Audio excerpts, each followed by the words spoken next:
चलते हैं रायपुर से हमारे संवाददाता मोहन तिवारी की ओर। मोहन, आज राजनीतिक गलियारों में क्या कुछ हलचल राजधानी में देखने को मिलने वाली है? देखिए, राजनीतिक गलियारों की अगर हम बात करें तो राजनीतिक गतिविधियां आज काफी ज्यादा रहने वाली है, क्योंकि भाजपा और कांग्रेस दोनों के महत्वपूर्ण नेताओं की आज बैठक होने वाली है।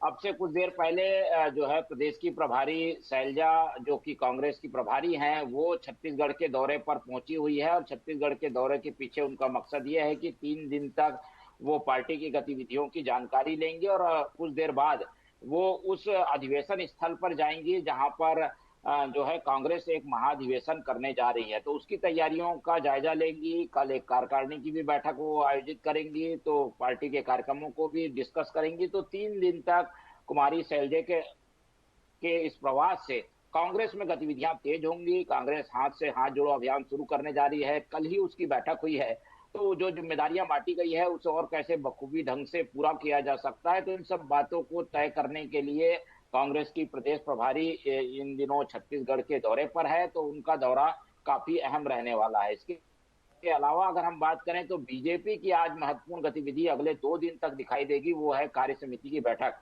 किसी भी पार्टी के कार्यक्रमों को तय करने के लिए, उसके लिए प्लान बनाने के लिए उसकी कार्य समिति की मंजूरी जरूरी होती है। और वो कार्य समिति की बैठक इस बार बीजेपी ने अंबिकापुर में रखी है। तो अंबिकापुर में पार्टी के कार्यक्रमों को तय करने के लिए सारे दिग्गज नेता जुटे हुए हैं।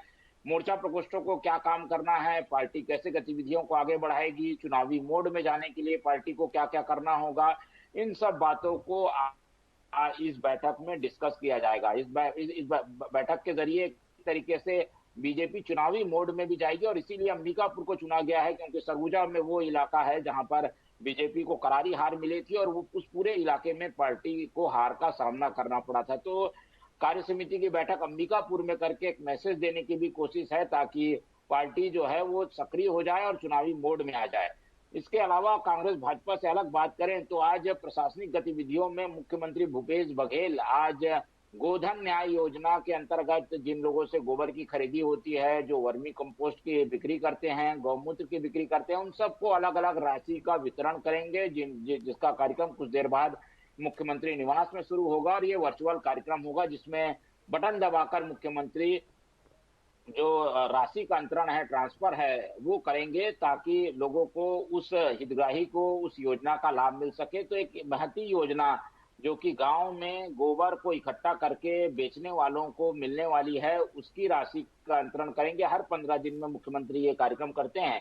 पिछले बार ये कार्यक्रम कुछ देर से हुआ था, इसलिए इस बार इस महीने 2 बार ऐसा मौका आ रहा है जब इनको, जो हितग्राही है, उनको ये पैसे मिल जाएंगे। तो एक बड़ी योजना जो है वो शुरू मुख्यमंत्री ने की है, उसकी आज राशि का अंतरण करेंगे। इसके अलावा बात करें तो जूनियर डॉक्टरों की हड़ताल का दिन तीसरा दिन है। लगातार हड़ताल उनकी जारी है, जिससे काम भी प्रभावित हो रहा है, क्योंकि किसी भी मेडिकल कॉलेज के जो जूनियर स्टूडेंट हैं वो वहां के बड़े अस्पताल की जिम्मेदारियां संभालते हैं। तो ऐसे में जब जूनियर डॉक्टर हड़ताल पे चले जाते हैं तो जो प्रशासनिक व्यवस्थाएं हैं, अस्पताल की चिकित्सा व्यवस्था है, वो चरमरा जाती है। तो वो स्थिति भी देखने को मिल रही है। हालांकि आपातकालीन व्यवस्था चालू है, लेकिन जो जूनियर डॉक्टर है उनके हड़ताल का असर देखने को मिल रहा है। उनकी मांगों के संबंध में सरकार की ओर से अभी तक कोई रुख साफ नहीं हुआ है, लेकिन उम्मीद की जा रही है कि आज एक डेलीगेशन जाकर इस संबंध में बात कर सकता है।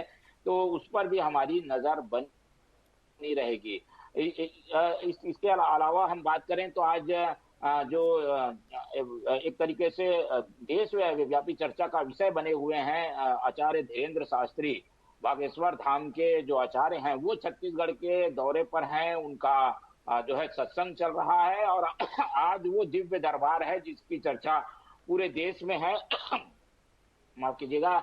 और इस दिव्य दरबार के जरिए वो लोगों का भविष्य बताते हैं, उनको ठीक करने की व्यवस्था बताते हैं और धर्म से जोड़ने की कोशिश करते हैं। इसी पर सवाल उठ रहे हैं कि ये चमत्कार है और चमत्कार के जरिए लोगों को भ्रमित किया जा रहा है। तो ये दिव्य दरबार अब ये कुछ देर पहले खत्म हुआ है। 2 दिन तक ये दिव्य दरबार चलेगा। तो इस पर सबकी निगाहें थी, क्योंकि नागपुर से कुछ लोगों ने उन्हें चुनौती दी थी। उस चुनौती का जवाब बागेश्वर धाम के आचार्य ने भी दिया कि आप यहाँ पर रायपुर आ जाएं, मैं चुनौती स्वीकार करता हूँ। लेकिन आज पहला दिन था और नागपुर से तो कोई आया नहीं, लेकिन जो भक्त बड़ी संख्या में पहुंचे थे वो सारे लोग इस बात की प्रतिक्रिया दे रहे हैं कि जो संत ने उनकी मन की बात बताई है वो काफी हद तक सही है।